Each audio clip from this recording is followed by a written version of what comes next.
अपनी सवाबदीद है, उनकी क्वालिटीज़ हैं। अगर वो किसी बंदे को अपने प्रोग्राम में लेके आ रहे हैं और उसको रिफाइन करके उससे काम करवा रहे हैं तो वो बेहतरीन है। किसी से जा मिले हैं, वो इस दुनिया से चले गए हैं, आप उनके लिए जजा और सजा करने वाले, आपके पास क्या उसका जो है वो मतलब अथॉरिटी है कि आप किसी के बारे में, मालिक किसी को चाहे तो किसी की एक नेकी की वजह से उसको जन्नत नसीब कर दे। करवा रहे हैं, अगर वो कंजर हैं या कोई इस तरह का मामला है, आपने कहा वो कंजर हैं और इस तरह का कोई मामला है, मुआशरे में हर बंदे की कोई ना कोई इज्जत है, आपकी भी इज्जत है। अस्सलाम वालेकुम, कैसे हैं आप लोग? ठीक ठाक, उम्मीद करता हूँ खैर से होंगे जी। मैं आज का जो मेरा मतलब टॉपिक है, जो मैं आज के टॉपिक में बोलना चाह रहा हूँ, आफ्ताब इकबाल साहब मेरी बड़ी फेवरेट शख्सियत हैं। आफ्ताब इकबाल साहब के बारे में मैं इससे पहले भी वीलॉग बना चुका हूँ, इससे पहले भी मैं उनका तज़किरा कर चुका हूँ कि वो इंतहाई काबिल एहतराम शख्सियत हैं। आफ्ताब इकबाल साहब वो शख्सियत हैं जिनकी वजह से बहुत सारे लोगों के घरों के चूल्हे जलते हैं।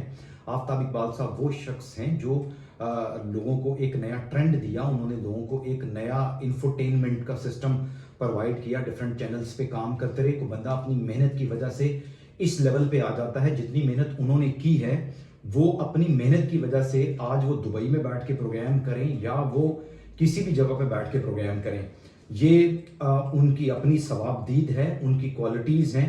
अगर वो किसी बंदे को अपने प्रोग्राम में लेके आ रहे हैं और उसको रिफाइन करके उससे काम करवा रहे हैं तो वो बेहतरीन है।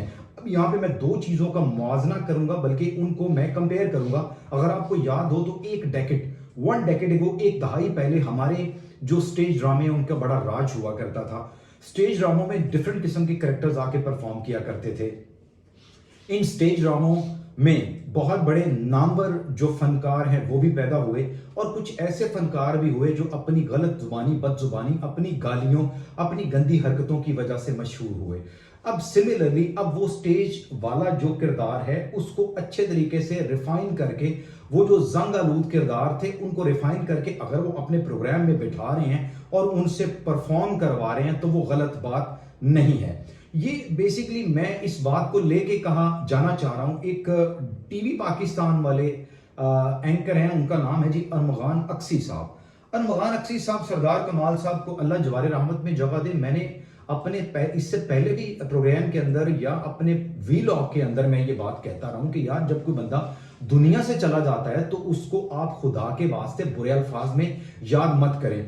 सरदार कमाल दुनिया में कैसे थे ये हमने सबने देखा कि वो ठीक है ड्रामों में काम करते थे, वो उनका जरिया मुआश था, वो उनका रोजी का जरिया था। लेकिन उसके बाद अब जब वो अपने खालिक हकीकी से जा मिले हैं, वो इस दुनिया से चले गए हैं, आप उनके लिए जजा और सजा करने वाले, आपके पास क्या उसका जो है वो मतलब अथॉरिटी है कि आप किसी के बारे में, मालिक किसी को चाहे तो किसी की एक नेकी की वजह से उसको जन्नत नसीब कर दे, और मालिक चाहे तो किसी की उसकी बहुत सारी नेकी की वजह से उसको अल्लाह रब्बुल करीम जहन्नुम में डाल दे। ये अल्लाह रब्बुल करीम का मामला है सारे का सारा। इंसान जो है वो उसके ऊपर अपनी कोई जाती राय तो दे सकता है लेकिन उसके बारे में फैसला नहीं कर सकता। अरमगान अक्सी साहब ने उनके बारे में कुछ ऐसे गलत अल्फाज बोले थे, उसके बाद उन्होंने उसकी फैमिली से माफी भी मांगी। मैं आज कुछ बात करना चाह रहा हूं। ये बाय द वे एक हसन हाशमी साहब हैं, ये इनका भी एक अपना चैनल है, यूट्यूब चैनल है।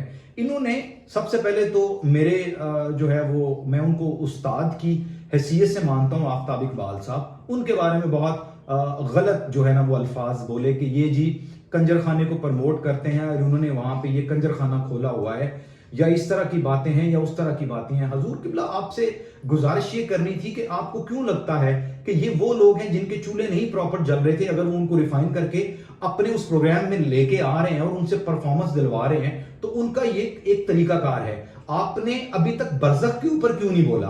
आपने अभी तक, मैं आपकी हसन हाशमी साहब, मैं आपकी तवज्जो करवाना चाह रहा हूं, आपने अभी तक ऐसे ड्रामों के ऊपर क्यों नहीं बोला जो ड्रामे गलत सारे मतलब बन रहे हैं, और उनके जो कुछ ड्रामों के अंदर दिखाया जा रहा है और जो बेहयाई, और ये पिछले दिनों मैंने इन ड्रामों के ऊपर जो है ना वो आवाम की तवज्जो करवाने की कोशिश की थी, मुझे अगर याद है तो वो सारे के सारे ड्रामे वो क्या थे जिसमें जो है ना वो क्या तरीकाकार किया जा रहा था कि कभी चाय मीठी की जा रही थी, कभी क्या किया जा रहा था। एक मुझे सिर्फ सिंपल सी बात बता दीजिए, मैं आपसे पूछना चाह रहा हूं हसन हाशमी साहब, जरा तवज्जो के साथ समाअत करें और मुझे इसका जवाब भी जरूर दे कि भाई उन्होंने कभी उस प्रोग्राम के अंदर बैठ के किसी को कहा कि तुम गालियां निकालो?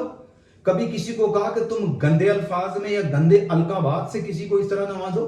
कभी इस तरह का कोई मामला हुआ? आप कहते हैं कि वो कंजरखाने को प्रमोट कर रहे हैं। भाई वहां से लोग अगर अपनी को रोटी धंधा का कोई काम कर रहे हैं, कितना आपको ये प्लेटफॉर्म मिल गया कि ये वाला प्लेटफॉर्म है, आप उनके पीछे पड़ गए हैं। कितनी ऐसी जगह हैं जहां पे ये सारा कुछ हो रहा है? क्या है आपके पास ऐसा पैरामीटर कि आप उस बंदे के पीछे जो है वो पड़ गए हैं, और हालांकि उसने कोई ऐसा गलत काम नहीं कर रहा वो कि जिसकी वजह से आप उस बंदे के खिलाफ बोले या आप उस बंदे के खिलाफ जाएं। जो आपने बातें की उसके अंदर वो आपकी काबिल तारीफ है, मैं उनके साथ खड़ा हूं। लेकिन आफ्ताब इकबाल साहब के बारे में इस तरह के अल्फाज कहना, मैं उनको डिफेंड इस वजह से कर रहा हूं कि मैंने नहीं कोई ऐसा देखा कि उन्होंने कोई कंजरखाने को प्रमोट कर दिया, उन्होंने वहां पे कोई बगैरती फैला दी है, जो कोई ऐसे का मामला कर दिया। भाई आपकी कौम तो पहले ही स्ट्रेस में है, पहले ही हाइपर स्ट्रेस में है, तो अगर इस तरह की शाम को दो चार चीजें देख के कोई एक्ट वो जो वहां पे लोगों से परफॉर्म करवा रहे हैं, लोग थोड़ा हंसी खुशी में अपने बिजली के बिलों को भूल जाते हैं, या अपने पानी ना आने की वजह के मसाइल को भूल जाते हैं, या अपनी नौकरियां ना होने के मसाइल को भूल जाते हैं, या अपनी औलाद को ना प्रॉपर तरीके से पालने को भूल जाते हैं, या अपनी जो दवाइयों के मेडिकल स्टोर्स उन्होंने घरों में बनाए हुए हैं उनको भूल जाते हैं, अपने साथ अस्पताल के अंदर हुआ सलूक को भूल जाते हैं, तो भाई इसमें और बुरी क्या बात है कि वो लोगों के चेहरों पे कह के बखेर रहे हैं। और इस तरह आप कह रहे हैं कि वो कंजरों को बुला लेते हैं और वहां पे बुला के उनका इंटरव्यू करवाते हैं। भाई किनका इंटरव्यू करवा रहे हैं? अगर वो कंजर हैं या कोई इस तरह का मामला है, आपने कहा वो कंजर हैं और इस तरह का कोई मामला है, मुआशरे में हर बंदे की कोई ना कोई इज्जत है, आपकी भी इज्जत है, मुआशरे में हर बंदे की इज्जत है। अगर वो उनका जरिया मुआश है जो बाहर गा के बजा के खा रहे हैं, उनको भी आप इस तरह के अल्फाज से याद करेंगे? जब किसी के घर में चूल्हा नहीं जल रहा होता तो हसन हाशमी साहब आप कहां पे होते हैं? तब आपको नजर नहीं आ रहा होता ये सारी की सारी चीजें। मैं आपके पॉइंट की तरफ आता हूं। जो दो पॉइंट आपने बोले हैं उनमें एक इंतहाई कंजर सिफ्त इंसान, मैं आपके साथ खड़ा हूं जी हसन हाशमी साहब, इंतहाई कंजर सिफ्त इंसान जिसको सजा होनी चाहिए, जिसको बंद करना चाहिए, इसको सलाखों के पीछे वो है बोला बोला रिकॉर्ड। ये घटिया इंसान है जो आके सोशल मीडिया के ऊपर अपनी घटिया हरकतों की वजह से मशहूर है। ये मैं आपके बिल्कुल इस बात के ऊपर खड़ा हूं, मैं आपके इस पॉइंट के ऊपर बिल्कुल खड़ा हूं। जनाबे वाला इस तरह के इंसान को उल्टा लटका के जो उसका आप हाल करना चाहें आप उसका करें जो कानून नाफिज करने वाले इदारे हैं, रिक्वेस्ट करें उनसे इस बेगैरत और इस कंजर को बंद करें, इस घटिया इंसान को बंद करें कि ये कौन सा ऐसा किरदार है जिसने इंतहाई बेगैरती और औरतों को कभी दाएं और कभी बाएं लेके उसकी बात करने का तरीका तो चेक करें। ये तरह के इस तरह के जाहिल लोग जो हैं, ये तो आजकल के ये जो टिकटॉकर है जिसके पीछे सारी दुनिया चल रही है, नंबर 2 कैरेक्टर पे है ये। इसका मैं बड़े देर से इसके ऊपर भी प्रोग्राम करना चाह रहा था, इसको बंद होना चाहिए।